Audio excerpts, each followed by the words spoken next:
नमस्कार, स्वागत है आप सभी का। मैं हूं माधवी पांडे, आपके साथ रुक करेंगे इस वक्त की बड़ी खबर का। यूपी के फतेहपुर जिले के रेडिया मोहल्ले में लगभग 200 साल पुराने मकबरे को लेकर विवाद गहरा गया है। बड़ी खबर आ रही है आपके सामने उत्तर प्रदेश के फतेहपुर से।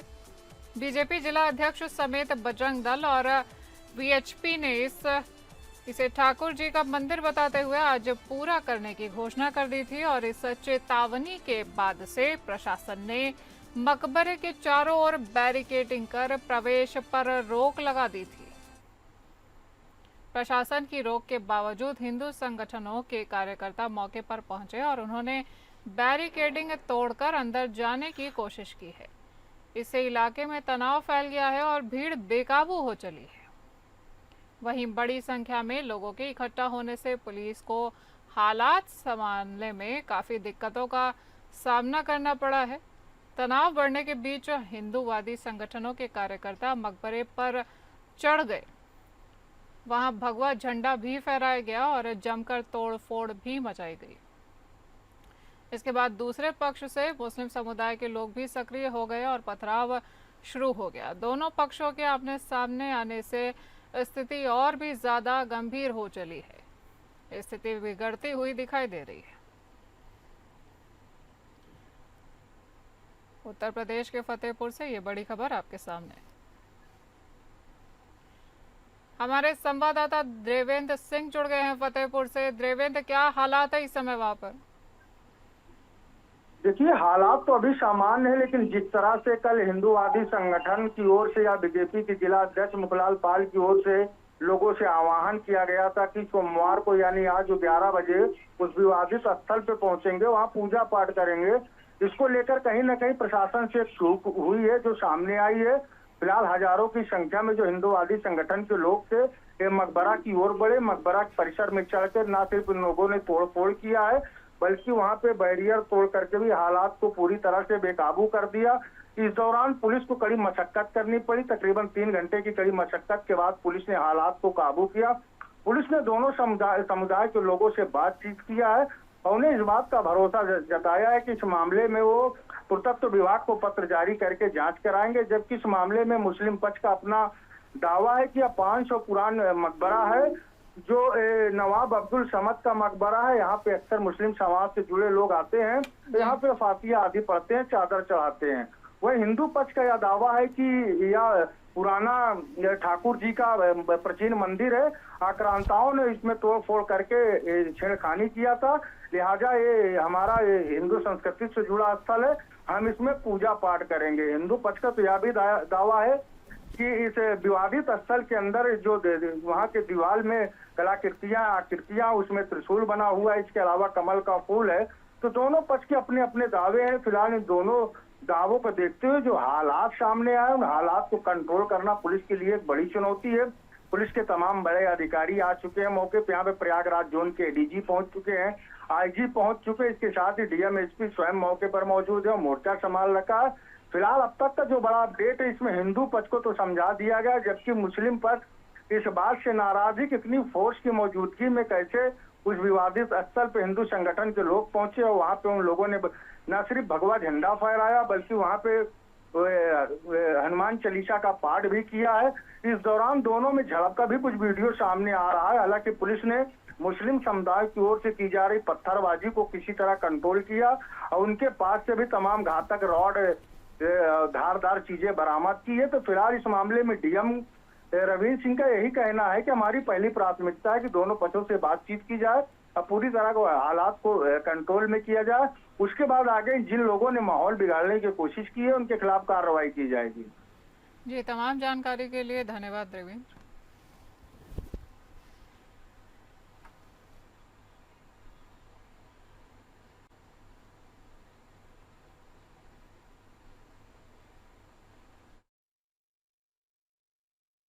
से बात की गई, उनको आश्वासन दिया गया कि किसी प्रकार से कानून व्यवस्था को प्रतिकूल रूप से प्रभावित नहीं होने दिया जाएगा। सब लोग आश्वासन को सुनकर धीरे धीरे करके चले गए। अभी यहाँ पे कानून व्यवस्था की स्थिति सामान्य है। अभी हमारी प्राथमिकता ये है सबसे पहले कि शांति व्यवस्था बनी रहे और लोगों में कॉन्फिडेंस मैं हाथ तो नीचे कर लूँगा। इसलिए हम लोगों से बातचीत भी कर रहे हैं और सभी लोगों ने यहाँ पर उत्तर प्रदेश विधानसभा सत्र की शुरुआत के साथ ही विपक्ष का प्रदर्शन शुरू हो चुका है। सपा विधायकों ने विधानसभा के गेट पर खड़े होकर जमकर नारेबाजी की है। उन्होंने बैनर पोस्टर के जरिए सरकार पर तीखा हमला बोला है। आज शुरू हुए विधानसभा के मॉनसून सत्र के हंगामेदार रहने के पूरे आसार हैं। इसकी बानगी पहले ही सेशन में देखी गई है, जब प्रश्नकाल में विपक्ष के हंगामे के चलते स्पीकर सतीश महाना ने 15 मिनट के लिए हाउस को स्थगित कर दिया था।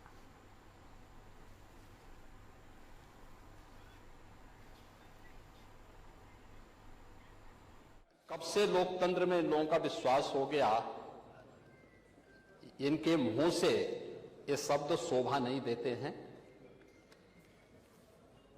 स्वाभाविक रूप से संभल में जो नंग तांडव इन्होंने समाजवादी पार्टी सरकार के समय किया था, आज जब वहां पर उसका शुद्धिकरण का अभियान चल रहा है, तो अगर आपको हवन डालना है तब तो ठीक बात है, लेकिन अनावश्यक रूप से हर एक जगह न्यूसेंस क्रिएट करना, अपनी नकारात्मकता से उस क्षेत्र के विकास को अवरुद्ध करना, संभल हो, बहराइच हो या गोरखपुर, ये समाजवादी पार्टी हर जगह यही करती है।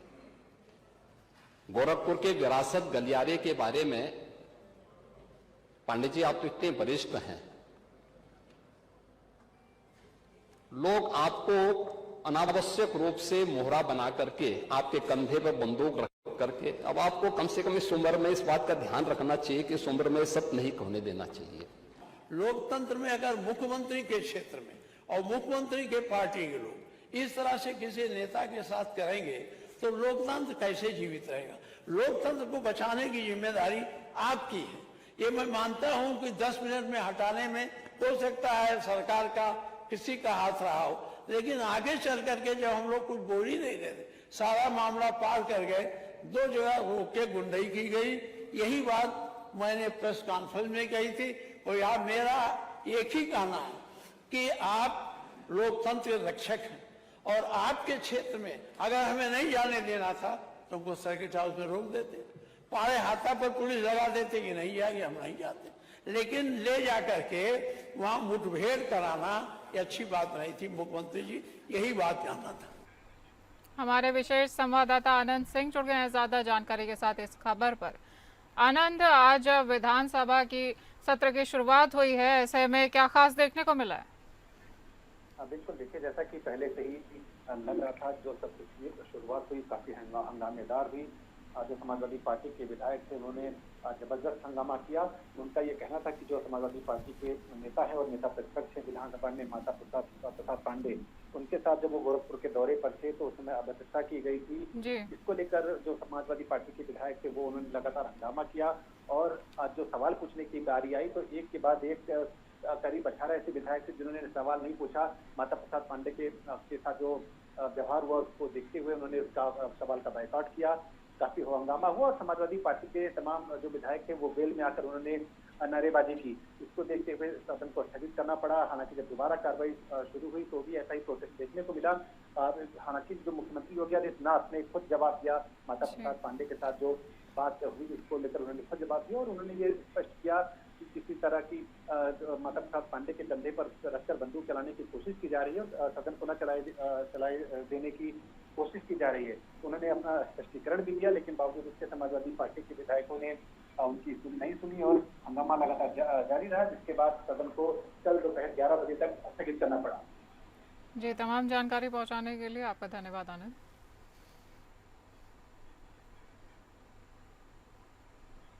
अमृत 2.0 योजना के अंतर्गत ट्रांस यमुना जोन को 412.94 करोड़ रुपए की लागत से स्वीकृत आगरा पेयजल पुनर्गठन योजना का बड़ा लाभ मिलने जा रहा है। इस परियोजना से कचपुरा, नाव की सराय, भगवती बाग, सीतानगर, ट्रांस यमुना फेज 1, शादरा सहित 11 वार्डों की लगभग 2.75 लाख आबादी को स्वच्छ और सुरक्षित पेयजल मिलेगा। प्रेस वार्ता में सांसद professor SP Singh Baghel, mayor Hemlata Diwakar और विधायक डॉक्टर धर्मपाल सिंह ने बताया कि योजना 2 चरणों में पूरी की जाएगी।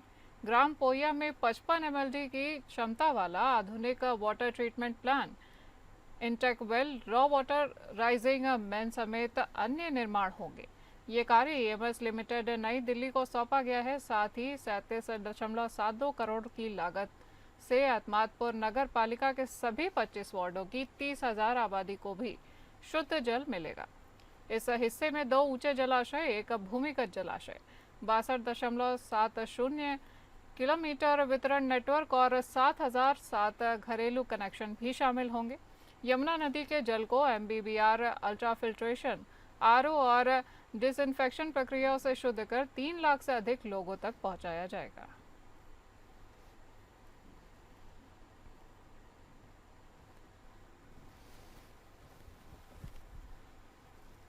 ने भी जहां हमें जरूरत हुई, हेमलता दिवाकर जी ने हमारी मदद की। हमारे पीछे सभी हमारे मंडल अध्यक्ष और सभासदों ने भी जी जान से मेहनत की और उसका परिणाम है कि ये 413 करोड़ रुपए की स्वीकृत लागत से हमें एक योजना मिली है। पुइया घाट पे एक हम वाटर वर्क्स बना रहे हैं अमृत 2 में। 55 mld इसकी क्षमता होगी। इसी से 6 mld पानी हम एतमादपुर नगर पालिका भी ले जा रहे हैं और वहां भी 37 करोड़ रुपए हमारी सरकार ने स्वीकृत किए। तो हमें लगता है कि दोनों ही जगह आने वाले दिनों में हमारी जनता RO वाटर पिएगी। वहाँ आपको पता होगा सांसद जी, इतनी बुरी हालत थी कि यंग एज में ही लड़के पूरे उनके बाल उड़ गए हैं, पैर खराब हो गए हैं, आंखों से उनको बीमारियां लग रही थी, गले में बीमारियां लग रही थी। तो जब मैं 2017 में वहाँ सेवक बन के गई थी तो मैंने माननीय मुख्यमंत्री को सबसे पहले यही कहा था कि फ्लोराइड वाला हमारे 3 ब्लॉक हैं, तीनों ब्लॉक पूरे डार्क जोन में जा चुके हैं। तो अच्छी बात यह कि माननीय मुख्यमंत्री जी ने मेरी उस बात को सुना और वहां पर सबसे पहले एक लंबी दूर से हमें लाइन लानी पड़ी मीठे पानी की और वहां पर एक टंकी की व्यवस्था की। उन्हें पानी को व्यवसाय मानते हुए समरसेबल लगा के अपने निजी टैंकरों के द्वारा 5 रुपए बाल्टी बेचा करते थे। तो ये समस्या हमेशा के लिए हल हो गई है। अब RO वाटर ये इलाके के लोग पिएंगे। बाकी विस्तार से धर्मपाल जी और मेयर साहब इस योजना के बारे में बताएंगे। हमीरपुर जिले के मुस्करा कस्बा में शिव शक्ति अखाड़ा द्वारा सशस्त्र सन्यासी पथ संचलन कार्यक्रम का आयोजन किया गया है, जिसमें शिव शक्ति अखाड़ा प्रमुख मधुराम शरण शिव के नेतृत्व में शस्त्र प्रदर्शन किया गया है। राठ रोड स्थित नवीन गल्ला मंडी से शिव शक्ति अखाड़ा की सशस्त्र सन्यासी पदयात्रा निकाली गई है। यात्रा हमीरपुर रोड मंडी से बस स्टैंड होते हुए विकासखंड मुस्कुरा के प्रांगण में पहुंची। पदयात्रा के दौरान प्रमुख स्थानों पर सशस्त्र सन्यासियों ने शस्त्र का प्रदर्शन भी किया है। यात्रा के दौरान बताया गया कि आज राष्ट्र के लिए हमें एक होने की आवश्यकता है। हम जातियों में बंट रहे हैं, जाति से ऊपर उठकर हमें धर्म के लिए आगे आना पड़ेगा और हमारा सबसे बड़ा धर्म राष्ट्र धर्म है। यात्रा में सैकड़ों की तादाद में हिंदू समुदाय के लोग मौजूद रहे। इस यात्रा का उद्देश्य है हिंदू नौजवान शस्त्रधारी बने, जो नचैया हिंदू है वो साहसी और लड़ैया हिंदू बने। इसलिए अखाड़ा परंपरा को पुनर्जीवित करने के लिए हम लोग अखाड़ा करके दिखा रहे हैं, समाज को प्रेरित कर रहे हैं कि जिस देवता की पूजा करते हैं वो शस्त्र को धारण करिए जब उसके व्रत और पर्व आते हैं। उदयपुर फाइल्स फिल्म को लेकर सियासी सामाजिक हलचल अपने चरम पर पहुंच चुकी है। भारतीय जनता पार्टी के युवा मोर्चा ने एक ऐलान किया है जो न केवल फिल्म की चर्चा को और गर्म कर रहा है बल्कि इसे हर आगरावासी तक पहुंचाने का दम भी भर रहा है। आपको बता दें कि आगरा में बीजेपी युवा मोर्चा ने एक प्रेस कॉन्फ्रेंस बुलाई है, जिसमें संगठन के अध्यक्ष शैलू पंडित और महामंत्री गौरव रजावत ने साफ ऐलान किया है कि उदयपुर फाइल्स फिल्म को आगरा के हर नागरिक तक मुफ्त में पहुंचाया जाएगा। युवा मोर्चा ने कहा कि इस फिल्म को देखने के लिए हर व्यक्ति को मुफ्त टिकट बांटे जाएंगे। ये फिल्म, जो उदयपुर के कन्हैयालाल हत्याकांड की सच्ची घटना पर आधारित है, पहले ही विवादों और चर्चाओं का केंद्र बनी हुई है। गौरव राजावत ने कहा है कि हमारा मकसद है कि उदयपुर फाइल्स की सच्चाई हर आगरावासी तक पहुंचे। ये फिल्म केवल मनोरंजन ही नहीं बल्कि एक सामाजिक जागरूकता का संदेश है। हम हर सिनेमा घर में फ्री टिकट बांटेंगे ताकि लोग इस सच्चाई को देखें और समझें कि समाज में क्या हो रहा है। जब तक ये फिल्म आगरा में चलेगी हम टिकट बांटते रहेंगे। उसी जिहाद के कारण 28 जून 2022 को उदयपुर निवासी कन्हैयालाल जी की हत्या जिहादियों द्वारा की गई थी और उस कालखंड में इस देश के अंदर सर तन से जुदा के नारों के साथ जिहादियों ने अपनी मानसिकताओं को अंजाम देने का काम भी किया था, क्योंकि उस समय राजस्थान के अंदर जिहादियों को समर्थन करने वाली सरकारें मौजूद थी। लेकिन आज आपने देखा है, चाहे वो आगरा के अंदर लव जिहाद का एक बहुत बड़ा खुलासा जो उत्तर प्रदेश की पुलिस ने किया था, युवक युवतियों को बताना कि गौरव रजावत जी के नेतृत्व में, जो कि भाजपा युवा मोर्चा के मंत्री हैं, उनके नेतृत्व में उदयपुर फाइल पिक्चर मुफ्त में दिखाई जाएगी। और उसका उद्देश्य सिर्फ एक ही, क्योंकि इससे पहले भी द केरला स्टोरी आई, इससे पहले भी 2 पिक्चर आई, द कश्मीर फाइल्स आई, उसको भी दिखाने का काम किया। और उद्देश्य सिर्फ एक ही कि हमारे समाज के युवक युवतियां कैसे उन मानसिक बीमार लोगों से जो जिहाद का समर्थन करते हैं, जो जिहाद को अपने अंदर आत्मा में प्रवेश कराते हैं, क्योंकि हैं तो हिंदुस्तानी लेकिन जिहाद को अपना लेते हैं। फर्रुखाबाद में तिरंगा यात्रा का आयोजन किया गया है। फर्रुखाबाद जिला अधिकारी ने तिरंगा यात्रा का शुभारंभ किया। जिला अधिकारी आशुतोष द्विवेदी ने 15 अगस्त से पहले ही तिरंगा यात्रा निकाली है। तिरंगा यात्रा में स्कूलों सहित सरकारी कर्मचारी अधिकारीगण मौजूद रहे हैं। बैंड बाजों के साथ तिरंगा यात्रा निकाली गई है। 15 अगस्त पर हर घर तिरंगा संदेश भी दिया गया है और तिरंगा यात्रा फतेहगढ़ के ब्रह्मदत्त द्विवेदी स्टेडियम से निकाली गई है। के संस्कृति विभाग द्वारा, उत्तर प्रदेश की सरकार के संस्कृति विभाग द्वारा हर घर तिरंगा हर मन तिरंगा के कंसेप्ट के साथ सभी भारतीयों को देशभक्ति के विचार भाव लाने, प्रखर और मजबूत बनाने के दृष्टि से तिरंगा से रिलेटेड प्रभात फेरी, तिरंगा से रिलेटेड रैलियाँ, बाइक रैली, और हर व्यक्ति इसका वॉलंटियर बने ताकि तिरंगा और अपने देश के आन मान स्वाभिमान को वो बढ़ा सके, जान सके और पीढ़ी दर पीढ़ी ये परंपरा बनी रहे। ताकि कुशीनगर में पुलिस के रात्रि गश्त के दावों के पोल खोलते हुए चोरों ने लाखों की चोरी को अंजाम दे दिया है। चोरों ने एक नहीं बल्कि 5 दुकानों को घंटों तक खंगाला और पुलिस सोती रही। सीसीटीवी फुटेज में चोरों की पिकअप गाड़ी भी कैद हुई है। ये तस्वीरें प्रेमवालिया बाजार की हैं, जहां चोरों ने 5 दुकानों के ताले तोड़ दिए और इत्मीनान से नकदी और सामान पर हाथ साफ कर दिया। चोरी की इस घटना से बाजार और आसपास के गांवों में दहशत फैल चुकी है। वहीं लोग अब अपनी दुकान और घरों की सुरक्षा को लेकर खासा चिंतित हैं। स्थानीय व्यापारियों का कहना है कि चोर रात में पिकअप से आए और घंटों तक दुकानों को खंगालते रहे। घटना के बाद व्यापारियों ने पुलिस से रात्रि गश्त के बारे में सवाल किया तो पुलिस गोल मटोल जवाब देते हुए नजर आई। जब सुबह हम गोदाम से आए हैं तो हमारा ताला टूटा हुआ था।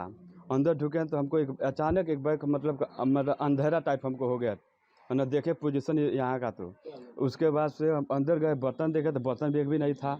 10 मैट का बंडल था, उसमें 6 बंडल मैट गायब हो गया है। पर्दा 70 नया पर्दा लेकर आए थे, वो भी गायब हो गया है। और 10 mm का तार था 10 बंडल, उसमें 1 बंडल बचा हुआ है। 9 बंडल तार गायब हो गया है। उसके बाद 3 जनरेटर का डायनेमो खोला गया है। और उसके बाद से उसके LED लाइट 200 वाट का फोक्स था हमारे पास 50 हुआ है। 1 बजे से लेकर 2 बजे के बीच में हुआ है। कैमरा CC कैमरा बता रहा है कि 2:07 से पिकअप घुमा है और 2:12 पर यहाँ से पिकअप निकल गया है। महाराजगंज में सीमा पर तैनात सुरक्षा एजेंसियों ने सफलता हासिल की है। पुलिस ने भारत में अवैध ढंग से घुसपैठ करने के दौरान चीनी नागरिकों को गिरफ्तार किया है। पकड़े गए चाइनीज नागरिकों ने सुरक्षा एजेंसियों से पूछताछ कर रही हैं उनसे। और चाइना का नागरिक नेपाल में टूरिस्ट वीजा पर 4 दिनों से था। बॉर्डर पर बने चेक पोस्ट को छोड़ सीमा से सटे 2 नंबर गली के रास्ते में भारतीय सीमा में घुसपैठ की कोशिश कर रहे थे और पकड़े गए घुसपैठिए के विरुद्ध सुसंगत धाराओं में मुकदमा दर्ज कर आगे की कार्यवाही में अभी टीम जुटी हुई है। भारत नेपाल के अंतर्राष्ट्रीय सीमा सोनौली बॉर्डर के समीप स्थित 2 नंबर गली से घुसपैठ के दौरान इस चीनी नागरिक को पकड़ा गया है।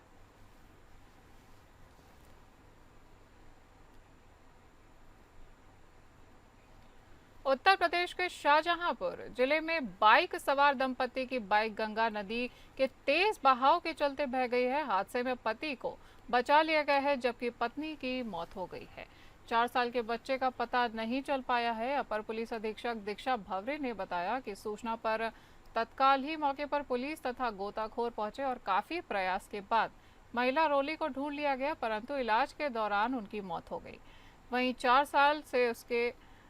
साल के बेटे काजू का अभी तक पता नहीं चल पाया है। हमारे गोताखोर लगातार प्रयास कर रहे हैं। पुलिस ने शव को कब्जे में लेकर पोस्टमार्टम के लिए भेज दिया है और वही लापता 4 साल के बच्चे का गोताखोर अभी पता लगाने में जुटे हुए हैं।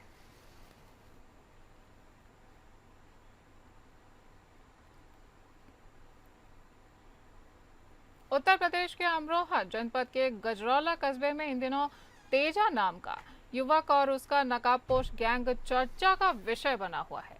हाल ही में 11वीं कक्षा के एक छात्र पर तेजा और उसके करीब एक दर्जन साथियों ने अचानक से हमला कर दिया। छात्र को पिटता देख मौके पर मौजूद दुकानदारों ने साहस दिखाया और बदमाशों को खदेड़कर एक आरोपी को पकड़ लिया। पकड़े गए युवक ने अपना नाम राजकुमार बताया है और खुलासा किया है कि वह तेजा का आदमी है। पुलिस ने राजकुमार को गिरफ्तार कर जेल भेज दिया है, जबकि मुख्य आरोपी तेजा पुत्र रोहतास, यश पुत्र अमरीक सिंह और अन्य नकाबपोश अभी वहां से फरार है। पुलिस उनकी तलाश में लगातार दबिश दे रही है। जानकारी के अनुसार तेजा पर पहले भी स्टंटबाजी, मारपीट और धमकाने जैसे कई मामले दर्ज हैं, लेकिन रईस पिता की बिगड़ी औलाद कानून से बेखौफ नजर आती है। प्रभारी निरीक्षक अखिलेश प्रधान के नेतृत्व में थाना पुलिस ने 4 अन्य आरोपियों, जिनमें ओम प्रकाश वासु, दीपक और एक अन्य नकाबपोश शामिल हैं, उनको धारा 170.126.135 BNS के तहत गिरफ्तार कर न्यायालय में पेश किया है। फिलहाल फरार आरोपियों की तलाश की जा रही है।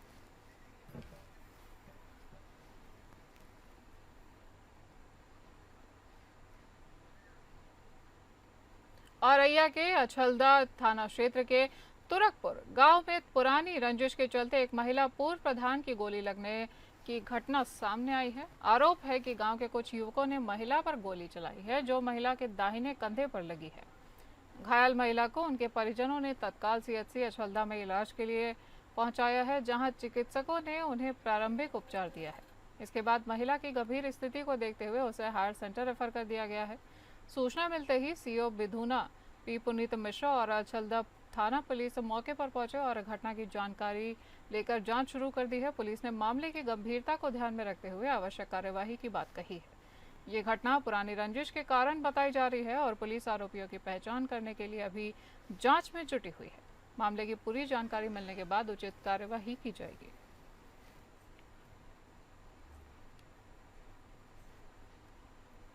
बिजनौर के बढ़ापुर में एक बड़ा हादसा टल गया है, जब गोला नदी के तेज बहाव में एक वैगनार कार कागज की नाव की तरह बह गई।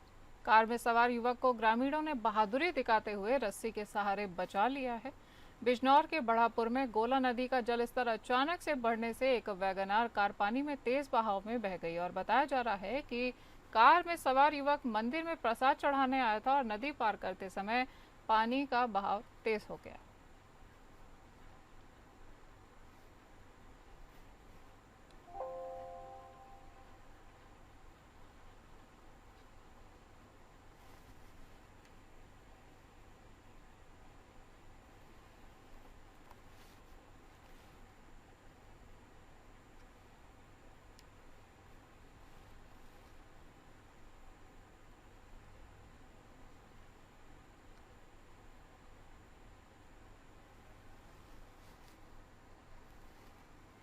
बहराइच जिले में महसी तहसील अंतर्गत एक गांव के पास बाग में देव स्थान पर बने धार्मिक चबूतरे को क्षतिग्रस्त किए जाने की सूचना पर लोगों में भयंकर आक्रोश देखने को मिल रहा है। जानकारी मिलने पर धार्मिक चबूतरे के पास पहुंचे हजारों की संख्या में लोगों ने तत्काल शरारती तत्वों के खिलाफ कार्यवाही करने की मांग उठाई है। बताया जा रहा है कि रामगांव थाना क्षेत्र के पड़ोहिया गांव के पास गांवट माता स्थान पर बने धार्मिक चबूतरे को देर रात असामाजिक तत्वों ने क्षतिग्रस्त कर दिया था और धार्मिक स्थल पर तोड़फोड़ की सूचना पर मौके पर पहुंचे भाजपा विधायक सुरेश्वर सिंह ने नाराजगी जताते हुए शरारती तत्वों के खिलाफ तत्काल कार्यवाही की मांग की है। इस मामले में पुलिस क्षेत्र अधिकारी रवि खोखर ने बताया है कि मुकदमा दर्ज किया जा चुका है और अतिशीघ्र ही बड़ी कार्यवाही की जाएगी।